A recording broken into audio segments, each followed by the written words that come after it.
ಮದುವೆ ಆದ್ರ ವಶೀಕರಣ ಮಾಡಿ ಹುಡುಗಿರನ್ನ ಕೈವಶ ಮಾಡ್ಕೊಳ್ಬಹುದಾ?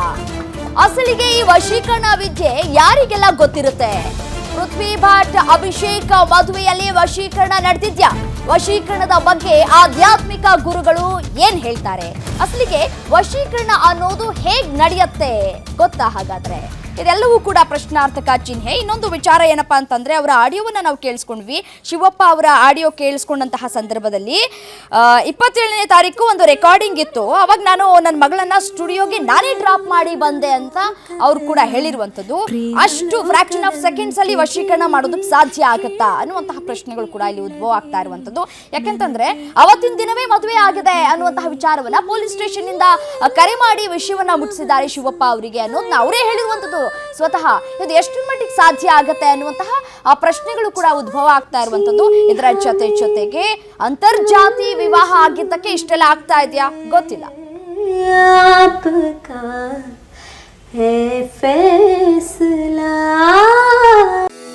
ಹಾಲಲ್ಲಾದರೂ ಹಾಕು ನೀರಲ್ಲಾದರೂ ಹಾಕು ಮಹಾಗಣಪತಿ ಮನಸ ಸ್ಮರಾಮಿ ஹீராளமாசை என் நெஞ்சில் தோன்றும் ನಿನ್ನ ಹಾಗೆ ಮತ್ತು ಬೇರೆ ಇಲ್ಲವೇ ಸಾಲುತ್ತಿಲ್ಲವೇ ಸಾಲುತ್ತಿಲ್ಲವೇ ನಿನ್ನ ಹಾಗೆ ಮತ್ತು ಬೇರೆ ಇಲ್ಲವೇ ಒಂದೇ ಸಮನೆ ನಿನ್ನ ನೋಡುತ್ತಿದ್ದ ಮೇಲೂ ತುಂಬ ಸಲಿಗೆಯಿಂದ ಬೆರೆತು ಹೋದ ಮೇಲೂ ಪಕ್ಕದಲ್ಲಿ ಕುಳಿತುಕೊಂಡು ನಿನ್ನ ಮೈಗೆ ಅಂಟಿಕೊಂಡು ಸಿರು ಸಿರು ಬೆಸೆದ ಮೇಲೂ. ಇದೇ ವಿಚಾರಕ್ಕೆ ಸಂಬಂಧಪಟ್ಟಂತೆ ನಮ್ಮ ಜೊತೆ ಮಾತನಾಡಲಿಕ್ಕೆ ಆಧ್ಯಾತ್ಮಿಕ ಚಿಂತಕರು ಬ್ರಹ್ಮೇಂದ್ರ ಅವರು ದೂರವಾಣಿ ಸಂಪರ್ಕದಲ್ಲಿದ್ದಾರೆ. ನಮಸ್ತೆ ಗುರುಗಳೇ. ನಮಸ್ತೆ. ನಮಸ್ತೆ. ಈ ಒಂದು ವಿಚಾರ ನಿಮ್ಗೆ ಗೊತ್ತಿದೆ ಅಂತ ಕಾಣಿಸುತ್ತೆ. ಪೃಥ್ವಿ ಭಟ್ ಅವರು ವಿವಾಹ ಆಗಿದ್ದಾರೆ, ಖ್ಯಾತ ಗಾಯಕಿ ಅವರು ವಿವಾಹ ಆಗಿದ್ದಾರೆ. ಇದೀಗ ಅವರ ತಂದೆ ಶಿವಪ್ಪ ಏನ್ ಹೇಳ್ತಾ ಇದ್ದಾರೆ ಅಂತಂದ್ರೆ, ಮಗಳನ್ನ ವಶೀಕರಣ ಮಾಡಿಕೊಂಡು ಮದುವೆ ಮಾಡಿದ್ದಾರೆ ಅಂತ ಹೇಳ್ತಾ ಇದ್ದಾರೆ. ವಶೀಕರಣ ಮಾಡೋದು ಅಷ್ಟು ಸುಲಭನಾ ಗುರುಗಳೇ?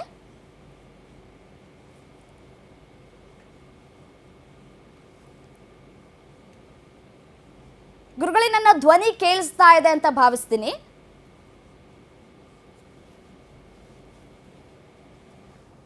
ಓಕೆ, ಕರೆ ಕಟ್ಟಾಗಿರುವಂಥದ್ದು. ಮತ್ತೊಮ್ಮೆ ನಾವು ಅವ್ರ ಜೊತೆ ಮಾತನಾಡುವಂತಹ ಪ್ರಯತ್ನವನ್ನು ಮಾಡ್ತೀವಿ. ವಶೀಕರಣ ಮಾಡೋದು ಅಷ್ಟು ಸುಲಭನಾ ಅನ್ನುವಂತಹ ಪ್ರಶ್ನೆಗಳು ಕೂಡ ಇಲ್ಲಿ ಉದ್ಭವ ಆಗ್ತಾ ಇರುವಂಥದ್ದು.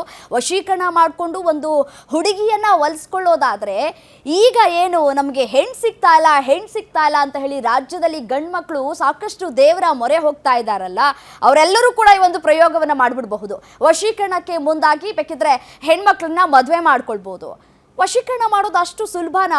ಒಂದು ಹೆಣ್ಣು ಅಥವಾ ಒಂದು ಗಂಡಿಗೆ ವಶೀಕರಣ ಮಾಡಿಕೊಂಡು ಮದುವೆ ಆಗೋದು ಅಷ್ಟು ಸುಲಭ ಆಗಿದ್ದಿದ್ರೆ ನಿಜಕ್ಕೂ ಈ ಎಲ್ಲ ಪ್ರಯೋಗಗಳು ಕೂಡ ಆಗ್ತಾ ಇತ್ತು ಅಂತ ಕಾಣಿಸುತ್ತೆ. ಬಟ್ ಆದರೆ ಇಲ್ಲಿ ಬೇರೆನೇ ವಿಚಾರ ಇದೆ ಅನ್ನೋದು ಗೊತ್ತಾಗ್ತಾ ಇರುವಂಥದ್ದು. ಪ್ರೀತಿಗೆ ತಂದೆ ತಾಯಿ ಒಪ್ಪಿಗೆ ಇಲ್ಲ ಅನ್ನೋದು ಸ್ಪಷ್ಟ ಕಾಣಿಸ್ತಾ ಇದೆ.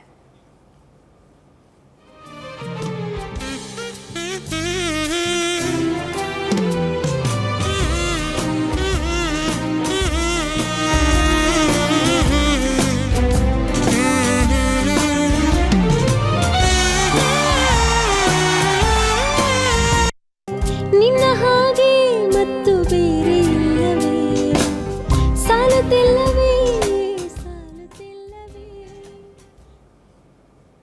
ಮತ್ತು ಬೇರೆ ಇಲ್ಲವೇ ಒಂದೇ ಸಮನೆ ನಿನ್ನ ನೋಡುತ್ತಿದ್ದ ಮೇಲೂ ತುಂಬ ಸಲಿಗೆಯಿಂದ ಬೆರೆತು ಹೋದ ಮೇಲೂ ಪಕ್ಕದಲ್ಲಿ ಮತ್ತೆ ಸಂಪರ್ಕಕ್ಕೆ ಸಿಕ್ಕಿದ್ದಾರೆ ಬ್ರಹ್ಮೇಂದ್ರ, ಆಧ್ಯಾತ್ಮಿಕ ಚಿಂತಕರು. ಗುರುಗಳೇ, ವಶೀಕರಣ ಮಾಡ್ಕೊಳ್ಳೋದು ಅಷ್ಟು ಸುಲಭನಾ ಅಂತ?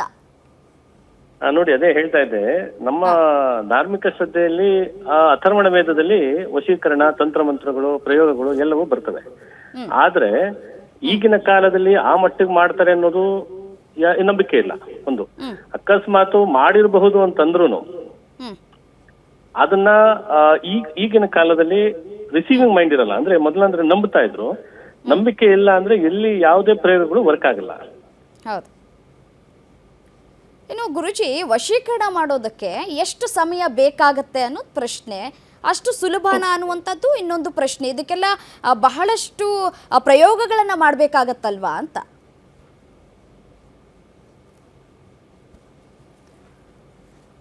ಧನ್ಯವಾದ ತಮ್ಮೆಲ್ಲ ಮಾಹಿತಿಗಾಗಿ, ಗ್ಯಾರಂಟಿ ನ್ಯೂಸ್ ಜೊತೆ ಮಾತನಾಡಿದ್ದಕ್ಕಾಗಿ. ಇನ್ನು ವಶೀಕರಣದ ಬಗ್ಗೆ ಗುರುಗಳು ಕೂಡ ಹೇಳ್ತಾ ಇದ್ರು, ಅದು ಅಷ್ಟು ಸುಲಭವಾದಂತಹ ವಿಚಾರ ಅಲ್ಲ ವಶೀಕರಣ ಮಾಡಿಕೊಳ್ಳೋದು, ಮತ್ತು ಈ ಒಂದು ಸಂದರ್ಭದಲ್ಲಿ ಅದು ಒಲಿಸ್ಕೊಳ್ಳೋದು ಅಷ್ಟು ಸುಲಭವಾದಂತಹ ವಿದ್ಯೆಯೂ ಕೂಡ ಅಲ್ಲ ಅನ್ನುವಂಥ ಮಾತುಗಳನ್ನು ಕೂಡ ಆಡ್ತಾ ಇದ್ದಾರೆ.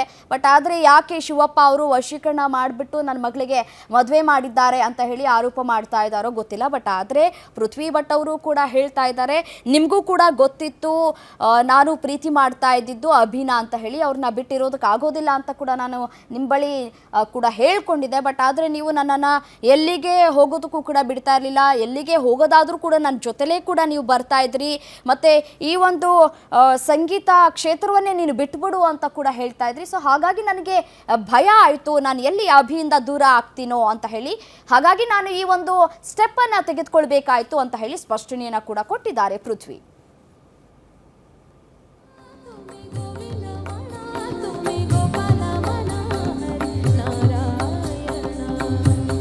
ஹீராளமாசை என் நெஞ்சில் தோன்றும் அதயாம் ஜெய ராம் ஜெய ஜெய ராம் ஸ்ரீராம் ஜெய ராம் ஜெய ஜெய ராம் जी हमें मंजूर है आप ಹೀರಾಳಮಾಸೈ ಎನ್ ನೆಂಜು ಮುಚ್ಚು ಮರೆಯ ಮಾಡದೆ ಹುಚ್ಚು ಮನವು ಕಾಡಿದೆ ಏನು ಸ್ಪಷ್ಟವಾಗದಂಥ ಭಾವ ಇಷ್ಟವಾಗಿದೆ ಇಂಥ ಸೇಕಿದೆ ನನಗೆ ಅರ್ಥವಾಗದೆ ಸಾಕು ಮಾಡು ನಿನ್ನ ಕನಸು ತುಂಬ ದೂರ ಹೋಗದೆ ನಾನು ನೋಡು ಲೋಕವೆಲ್ಲ ಪ್ರೇಮ. ಮತ್ತೆ ಗುರುಜಿ ಫೋನು ಸಂಪರ್ಕಕ್ಕೆ ಬಂದಿದ್ದಾರೆ. ಗುರುಗಳೇ, ನೀವು ಹೇಳ್ತಾ ಇದ್ರಿ ವಶೀಕರಣ ಮಾಡೋದು ಅಷ್ಟು ಸುಲಭ ಅಲ್ಲ ಈಗಿನ ಕಾಲದಲ್ಲಿ ಅಂತ ಹೇಳಿ, ಬಟ್ ಆದರೆ ಯಾಕೆ ಈ ರೀತಿಯಾದಂತಹ ಮಾತುಗಳನ್ನು ಆಡ್ತಾ ಇದ್ದಾರೆ ಅನ್ನೋದು ಪ್ರಶ್ನೆ ಅಂತ. ಕೆಲವು ಗ್ರಾಮೀಣ ಪ್ರದೇಶಗಳಲ್ಲಿ, ಕೆಲವು ಪ್ರಾಂತ್ಯಗಳಲ್ಲಿ ಇವತ್ತು ಪಾರಂಪರಿಕದಿಂದ ಬಂದಂತ ಕೆಲವು ಜ್ಯೋತಿಷಿಗಳು ಅಥವಾ ಮಾಂತ್ರಿಕರು ಇದ್ದಾರೆ, ಇಲ್ಲ ಅಂತಿಲ್ಲ. ಆದ್ರೆ ಇದು ನೀವು ಹೇಳ್ದಂಗೆ ಶಾರ್ಟ್ ಟೈಮ್ ಅಲ್ಲಿ ಆಗಲ್ಲ. ಒಂದು ಅಮಾವಾಸ್ಯೆಯಿಂದ ಇನ್ನೊಂದು ಅಮಾವಾಸ್ಯೆ ಕಾಲಘಟ್ಟದಲ್ಲಿ ಅದು ಪ್ರಯೋಗ ಫಲ ಅಥವಾ ವಿಫಲವಾದ್ರೂ ಆಗ್ಬೋದು. ಆದರೆ ಇವರು ಶಾರ್ಟ್ ಟರ್ಮ್ ಅಲ್ಲಿ ಮಾಡಿದ್ದಾರೆ ಅನ್ನೋದು ಏನಾದ್ರೂ ಆ ಗಮನಕ್ಕೆ ಬಂದಿದ್ರೆ ಅದು ನಾವು ಅದನ್ನ ತಳ್ಳಿ ಹಾಕ್ಬೇಕಾಗತ್ತೆ. ಮನಸ್ಸು ಇವತ್ತು ಮನಸ್ಸಿಂದ ಮನಸ್ಸು, ಮನುಷ್ಯ ವ್ಯಕ್ತಿಯಿಂದ ವ್ಯಕ್ತಿ ಪ್ರೀತಿಸಿದಾಗ ಈ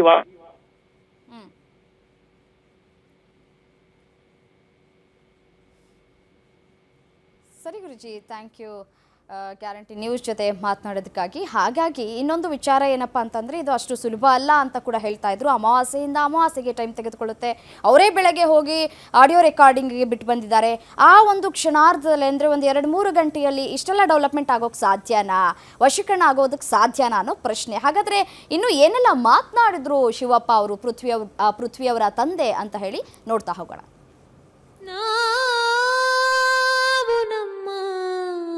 ನಮ್ಮ ವಲಯದಲ್ಲಿ ಒಂದು ಕೆಲವೊಂದು ಮಾಹಿತಿ ಕೊಡಬೇಕಿತ್ತು ನನಗೆ. ಏನಂತ ಹೇಳಿದರೆ, ಈಗ ನನ್ನ ಮಗಳು ಅದೇ ಪೃಥ್ವಿ ಮೊನ್ನೆ 27ನೇ ತಾರೀಕಿಗೆ ಯಾರನ್ನು ಒಂದು ದೇವಸ್ಥಾನದಲ್ಲಿ ಮದುವೆಯಾಗಿ ನಮ್ಮನ್ನು ಬಿಟ್ಟು ಹೋಗಿದ್ದಾಳೆ. ನಮ್ಮ ಸಂಪರ್ಕದಲ್ಲಿ ಇಲ್ಲ ಈಗ ಅವಳು. ಅದು ಯಾರು ಜಿ ಕನ್ನಡದಲ್ಲಿ ಕೆಲಸ ಮಾಡುವಂಥ ಒಬ್ಬ ಅಭಿಷೇಕ್ ಅಂತ. ಅಂತೂ ಅವ ಹವ್ಯಕ ಖಂಡಿತ ಅಲ್ಲ, ಬ್ರಾಹ್ಮಣನೂ ಅಲ್ಲ ಮೋಸ್ಟ್ಲಿ. ಅದು ಜಾತಿ ಯಾವುದಾದ್ರೂ ಅವಳು ನಮ್ಮನ್ನು ಬಿಟ್ಟು ಹೋಗಿ ಆಗಿದೆ. ಇನ್ನು ಜಾತಿ ಕಟ್ಟಿಕೊಂಡು ಏನು ಮಾಡಲಿಕ್ಕಿಲ್ಲ. ನಮ್ಮನ್ನು ಬಿಟ್ಟು ಇಲ್ಲಿ ಇವತ್ತಿಗೆ 20 ದಿವಸ ಆಯಿತು. ನಮ್ಮ ನೆನಪು ಕೂಡ ಅವಳಿಗೆ ಬಂದಿಲ್ಲ ಇಷ್ಟು ಸಮಯದಲ್ಲಿ. ಆ ಥರ ಇದ್ದಾಳೆ. ಇದು ಯಾರು ನಿರೀಕ್ಷೆ ಮಾಡುವಂತಹ ವಿಷಯವೇ ಅಲ್ಲ. ಅವಳು ಯಾವ ಥರ ಇದ್ಲು, ಅವಳನ್ನು ಯಾವ ಥರ ನಾವು ಬೆಳೆಸಿದ್ದೇವೆ ಅಂತ ನಿಮಗೆಲ್ಲ ಗೊತ್ತಿರ್ಬೋದು ನೋಡಿದವರಿಗೆ. ಅದು ಯಾಕೆ ಹೀಗಾಯಿತೋ ಅದೊಂದು ಅರ್ಥ ಆಗೋದಿಲ್ಲ. ಪೃಥ್ವಿ ಭಟ್ಟಿನ ಅಪ್ಪ ನಮ್ಮ ವಲಯದಲ್ಲಿ ಒಂದು ಕೆಲವೊಂದು ಮಾಹಿತಿ ಕೊಡಬೇಕಿತ್ತು ನನಗೆ. ಏನಂತ ಹೇಳಿದರೆ, ಈಗ ನನ್ನ ಮಗಳು ಅದೇ ಪೃಥ್ವಿ ಮೊನ್ನೆ 27ನೇ ತಾರೀಕಿಗೆ ಯಾರನ್ನು ಒಂದು ದೇವಸ್ಥಾನದಲ್ಲಿ ಮದುವೆಯಾಗಿ ನಮ್ಮನ್ನು ಬಿಟ್ಟು ಹೋಗಿದ್ದಾಳೆ. ನಮ್ಮ ಸಂಪರ್ಕದಲ್ಲಿ ಇಲ್ಲ ಈಗ ಅವಳು.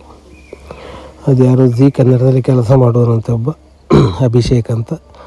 ಅಂತೂ ಅವ ಹವ್ಯಕ ಖಂಡಿತ ಅಲ್ಲ, ಬ್ರಾಹ್ಮಣನೂ ಅಲ್ಲ ಮೋಸ್ಟ್ಲಿ.